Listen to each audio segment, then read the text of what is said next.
Tonight on Reporting Scotland, dramatic scenes as an HGV crashes off a motorway onto the railway line near Gretna. A lorry driver has been charged after the incident this morning, which shut the line between Gretna and Carlisle. A call for more of us to get vaccinated against flu, as health officials say uptake is down on last winter. Also tonight, how UK government plans to accelerate renewables projects could affect Scotland, as some people fear new developments on their doorstep. Worried about our mental health. I know people who can't speak about this because they're so distressed. The impact on our lives is horrendous. That Scottish accent really lends itself to a doty, kind of bombastic, fun Santa. And from action hero to playing the main man at Christmas, Gerard Butler on being the voice of Santa. And coming up in tonight's sport, Scotland discover their opponents for World Cup qualifying, and we'll look ahead to Sunday's League Cup final as Celtic and Rangers go head to head for the first piece of major silverware this season. Hello, I'm Sally Magnuson. Welcome to Friday's programme.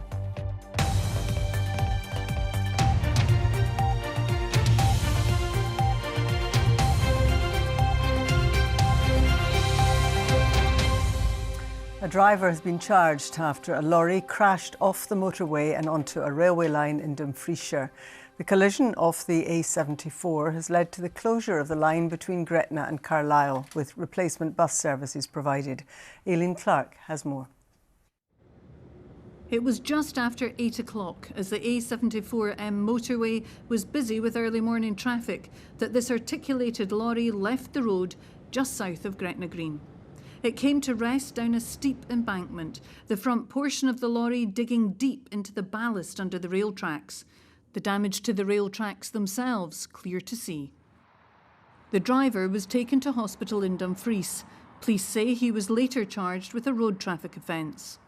The route affected is the Glasgow Central to Carlisle line. It's meant the closure of the line from Dumfries to Carlisle, and buses have been put on at each end so passengers can complete their journeys. The lorry, itself showing some damage to the front, was removed this afternoon, allowing Network Rail staff to safely access the badly buckled tracks.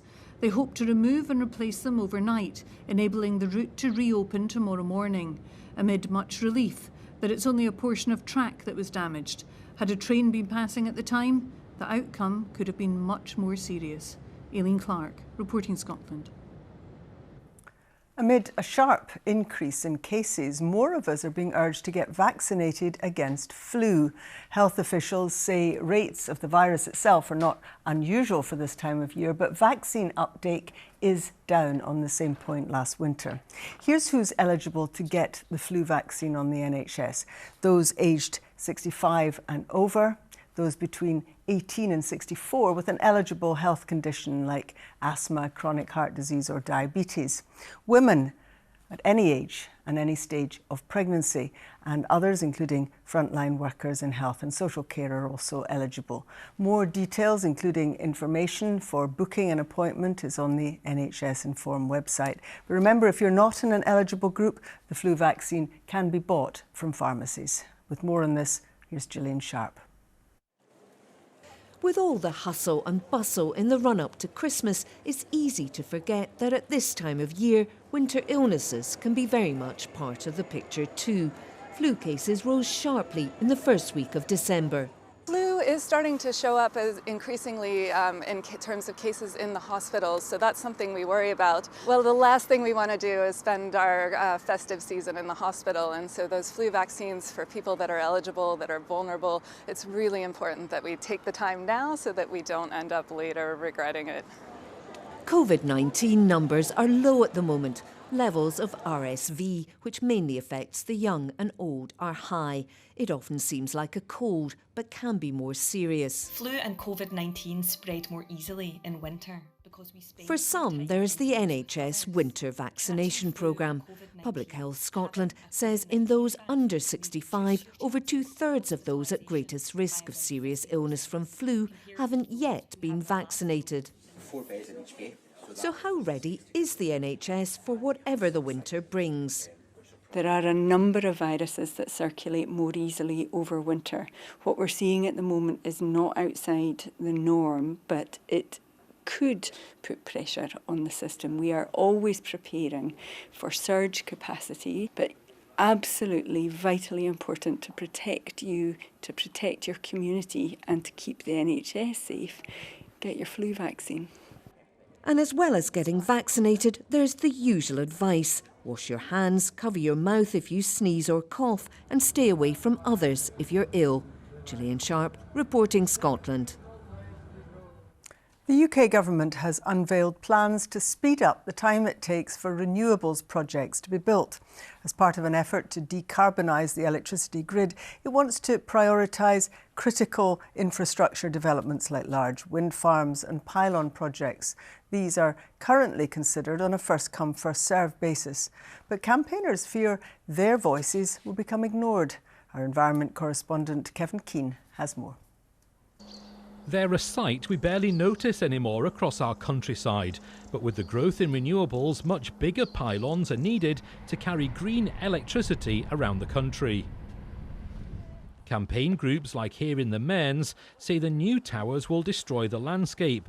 They're concerned that plans to speed up planning and consenting will see them lose their voice. People who can't speak about this because they're so distressed, the impact on our lives is horrendous, and for our voice to be stifled by the government removing our right to speak. What's the point of local democracy? What's the point of our council if we speak and they listen and the government mutes us? Upgrading the green energy infrastructure won't be cheap. The changes here alone costing many billions. The tops of these pylons are barely visible in the North Sea Har, and I'm told that the towers on the new line at points will be twice as high. So upgrading infrastructure like this doesn't come without its challenge. Scotland is a real powerhouse of renewable energy. In 2022, 70% of the electricity generated here was from renewable sources, with more in the pipeline, and the industry argues that it's needed. You know, it takes us usually years, multiple years to get a planning permit or a consent on an onshore wind or an offshore wind project. Government have put in place targets to make sure that happens in a year or less, which means we are going to see a really significant speeding up of these essential projects. Visiting a wind turbine factory today, the UK Energy Secretary insists community voices won't be silenced. But speeding up deployment, he says, is an active choice the government's made. Look, people will still be able to voice their concerns about onshore wind projects, but the government is saying something important, which is we need to build this clean energy infrastructure, because if we don't, we're going to remain exposed as a country, and it's the British people who will pay the price. The amount of green power in our electricity mix is already increasing. Both the Scottish and UK governments want a near clean grid by the end of this decade and say they're committed to working together to achieve that aim. Kevin Keane reporting Scotland, Aberdeenshire. Some of the day's other stories now. A man has been arrested and charged after the death of a schoolboy who was knocked down by a bin lorry in Edinburgh. 11-year-old Thomas Wong was riding his bike when he was struck by the vehicle in the city's White House Road in March. Today, Police Scotland said a 28-year-old man had been charged with a road traffic offence and was expected in court at a later date. Strikes which were due to disrupt Avanti West Coast trains during the Christmas period have been suspended after a revised offer was made. Staff on the Scotland to London services had been due to walk out on the 22nd, 23rd and 29th of December in a dispute over rest day working arrangements. Train managers will vote on the offer by Tuesday. A man from Aberdeenshire who's been fighting prostate cancer says group fitness sessions have helped his recovery and offered him a sense of belonging. A group of 16 men have completed the programme at Aberdeen's Pittodrie Stadium in recent weeks. The course helps prostate cancer patients deal with the physical and mental toll of their diagnosis, as Phil MacDonald reports. Richard Donaldson's life changed after 2 chance encounters with people affected by prostate cancer. Clicks in my head because my waterworks had changed. That was my thing, but you think, Well, your waterworks has changed because you're getting older. I'm 54, 55. Okay, you'll maybe go up through the night for a toilet, but then speaking to two people that day, same diagnosis, different people, I rang a bell on my head. I thought, I'm going to get a PSA test. 55-year-old Richard, a creel fisherman from Peterhead, was out on his boat when the doctor got in touch. Further tests proved it was cancer, and he underwent surgery to remove his prostate back in April. Richard is one of 16 men who've just finished a 12-week fitness course at Pittodrie Stadium. The sessions, led by community coaches at Aberdeen FC, help with fatigue and other side effects of cancer treatment. Well, at the moment it's good, it's eradicated out of my body. But only thing that's killing me at the moment is the fatigue, because I'm really tired quite a lot. But this courses the Prostate Scotland do is a great help for myself. Experts say regular exercise can also reduce the risk of cancer returning. Prostate Scotland says it gives men a sense of belonging at an extremely difficult time. It's about the camaraderie and about them getting a chance to speak to each other and share their stories. It's a sort of an integral part of their cancer journey, and it definitely helps as part of their healing process. Richard is currently cancer-free and looks back on the light bulb moments that saved his life. For all the men out there watching this, they've got problems downstairs, waterworks, please, please, please, 100% please, go and get checked. Go and get a PSA test from your health centre or your GP. Because it saved my life, without a shadow of a doubt. Phil McDonald, reporting Scotland, Aberdeen. Scotland's most successful Olympian, Sir Chris Hoy, recently revealed his own diagnosis of prostate cancer, which is terminal. He said doctors had given him between 2 and 4 years to live. Earlier today, he spoke to our colleagues at BBC Breakfast about the wider impact of sharing his story. It helps me to make sense of my situation when you think, well, actually, there could be a positive, a net gain here, a positive outcome from all of this. That yes, of course, my situation has been a difficult one, to say the least, to get my head around. But actually, when you see that you have a position where you can make change and you can raise awareness and you can improve people's lives. A number of people have contacted me directly to say, you know, I hadn't even considered getting a PSA test. I went to my doctor, I had a check, no symptoms, and I've got prostate cancer, but I've caught it early. So by catching it early, this has changed my life. It lifts me up when I hear these stories.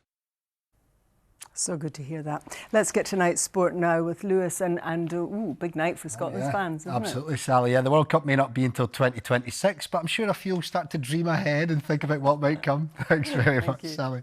Yes, it was a busy day in sport, and it is a big day for Scotland fans because the route to the 2026 World Cup in the United States, Canada and Mexico has now been mapped out.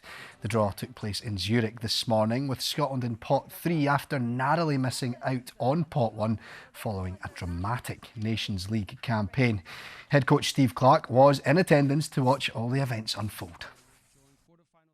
And here is how it all looks. Scotland have been drawn in Group C alongside either Portugal or Denmark, Greece and Belarus. That lineup will be finalised in March next year when Portugal and Denmark play each other in the quarter-final of the Nations League. Whoever loses that will join Scotland's group. It also means 4 games against Greece next year with a 2-leg playoff to try and stay in the top tier of the Nations League in March before these qualifying matches. So what does Scotland need to do? Well, to put it simply, winning the group is the only way to guarantee qualification. A second-placed finish would mean advancing to a playoff. 3rd and 4th would mean missing out completely. It's a group that can generally be considered as a decent opportunity for Steve Clarke and his players to end a 28-year wait. Indeed, the last time Scotland appeared at a World Cup was in 1998. Can they make it to the tournament in 2026? Here's the thoughts of head coach Steve Clarke. We expected to be in a 4-team group because obviously we have the qualifiers against Greece in March. So we knew that's what we were going to face. Tough matches, difficult opponents. It doesn't matter who the pot 1 team is, it'll be tough. Greece we'll get to know very well over the next year, and obviously Belarus is the pot 4 team and is a tough place to play.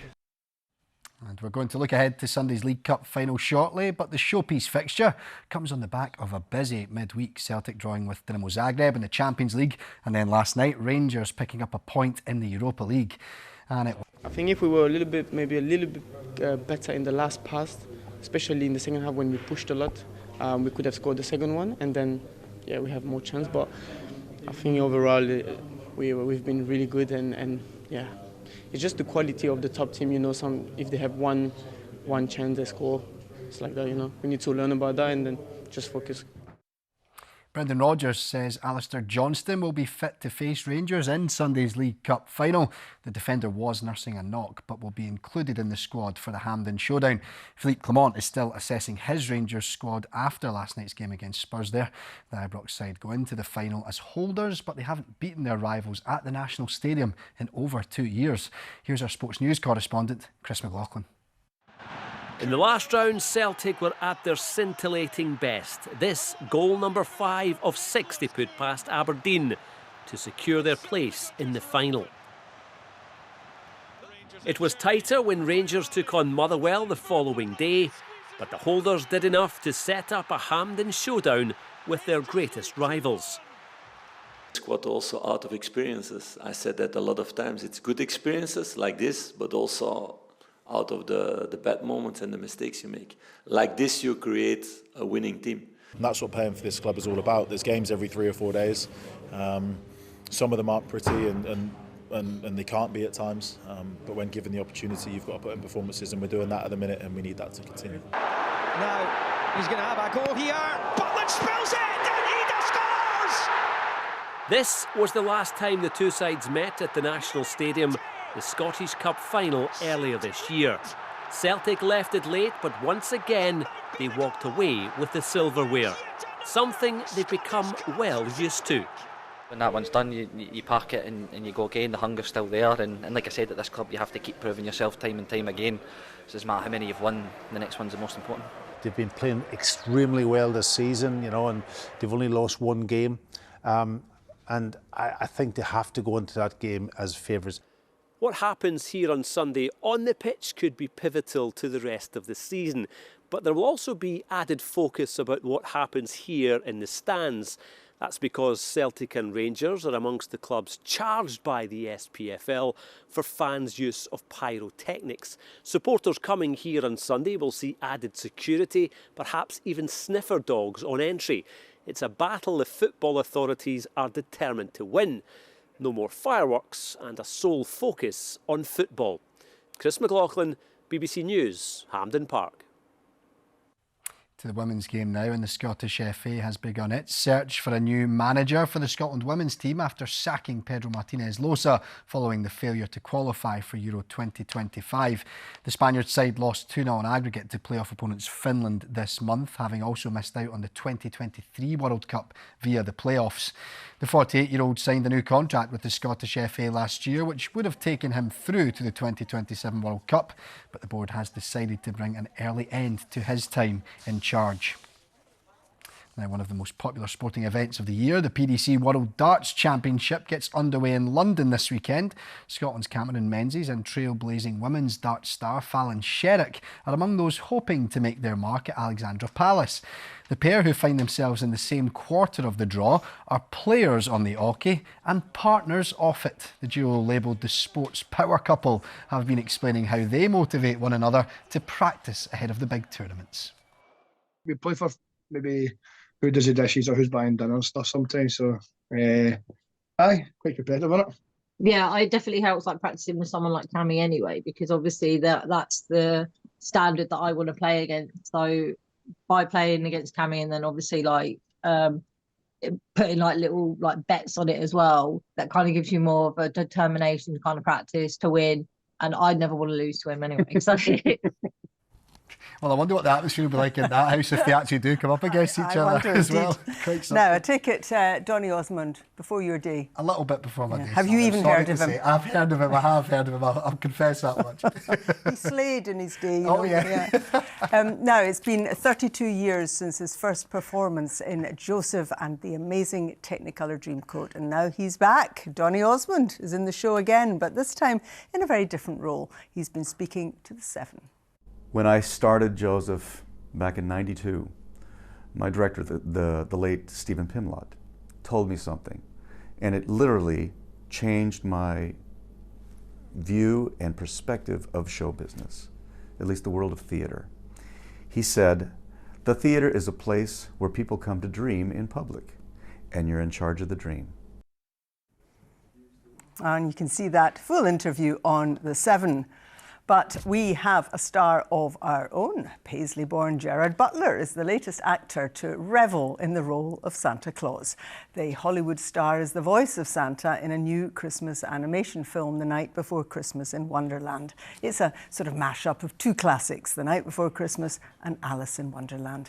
Our entertainment reporter, David Farrell, has been catching up with him. It's showtime! What are you doing? We're making a plan to take a detour to Wonderland. Santa and Gerard Butler aren't words you'd expect to hear in the one sentence, given the actor's previous action-packed CV. But this Christmas, Butler has taken on the biggest role of his life as Santa, and he's not sure where things go from here. Finally conquered it. I'm playing Santa, St. Nicholas. And so I'm actually officially announcing my retirement. There is nowhere left for me to go. No, it's great. This is a great, fun story. And I kind of felt like how nice to be able to do that, have fun, and tell a story that I do think could become a little Christmas classic. Santa! What are you doing here? Delivering a gift!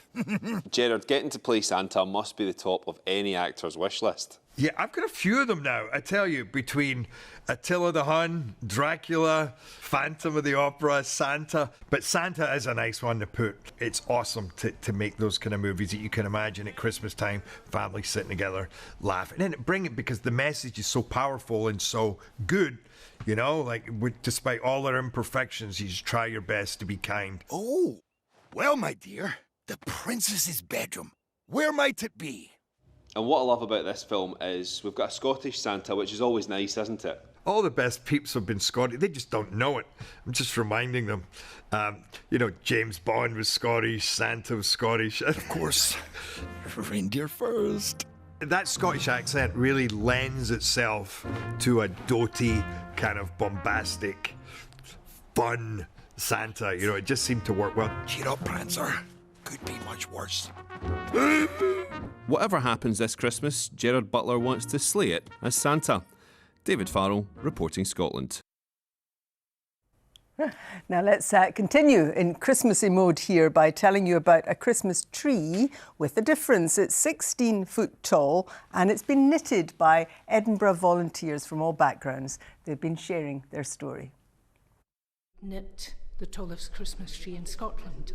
It started off as a fundraising effort to make this building more accessible. Hold the bow there, and then you pull it through.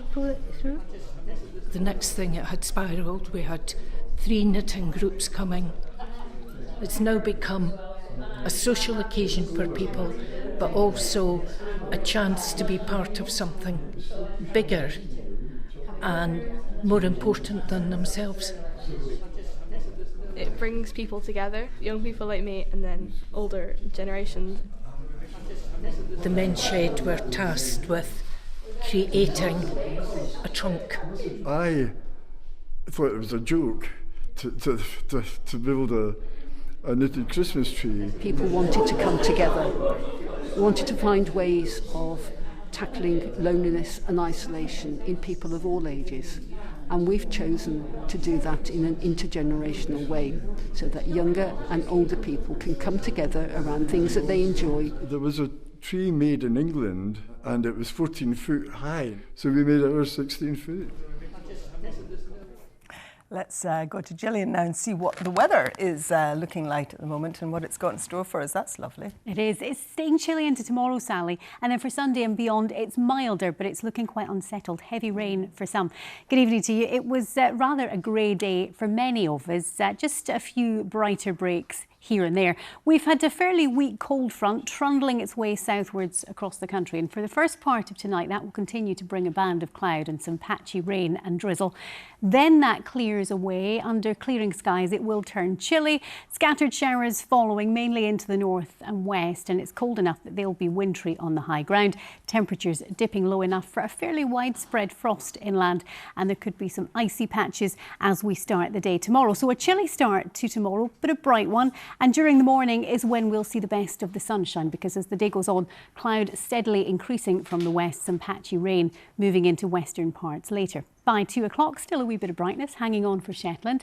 Lots of cloud for Orkney, the northwest Highlands. For eastern parts of the mainland, a wee bit of residual brightness, but generally that cloud thickening from the west as the day goes on, and it will produce some patchy rain for Dumfries and Galloway up through Ayrshire, Argyll, the northwest Highlands and the Western Isles. Now here you can see the first sign of a change. 11 Celsius in Stornoway. It is set to turn milder. So tomorrow evening and night, the winds pick up, pushing that rain through. It turns drier and it will turn increasingly mild because we find ourselves in the warm sector of air behind this warm front. So for Sunday and into next week, yes, it's mild, but it will also be windy, and this trailing weather front just hanging around, bringing persistent rain to northwest Scotland in particular. So for Sunday, lots of cloud generally. You can see that rain heavy and persistent over the northwest Highlands, Argyll, parts of Perthshire and Stirlingshire. For southern Scotland, lots of clouds, some patchy rain. For central and eastern parts, that's where we'll see the best of the limited brightness, but it will be pretty limited. You can see certainly milder than it has been, up to 13 Celsius, but it will be windy with a risk of gales in the far north. Now from 6 p.m. on Sunday, this warning comes into force. It's for heavy rain. It's across northwestern parts where you can see the figures there, 70 to 100 mils quite widely, up to 150 millimetres over the hills. And that coupled with the rapid melting of lying snow could lead to some issues with flooding. So it stays mild but unsettled into Monday. You can see further heavy rain to come in the north and northwest. Drier for southern, central and eastern Scotland. A few bright spells, and it's staying on the mild side. That's the forecast. Great. Thank you very much indeed, Gillian. Now a quick look at tonight's main news again. A driver has been charged after a lorry crashed off the A74 and onto a railway line in Dumfriesshire. The collision shut the train line between Gretna and Carlisle. Suzanne Allen will be here with your late news at around 10:30 tonight. Till then, from everyone in the team, enjoy your evening. Bye-bye.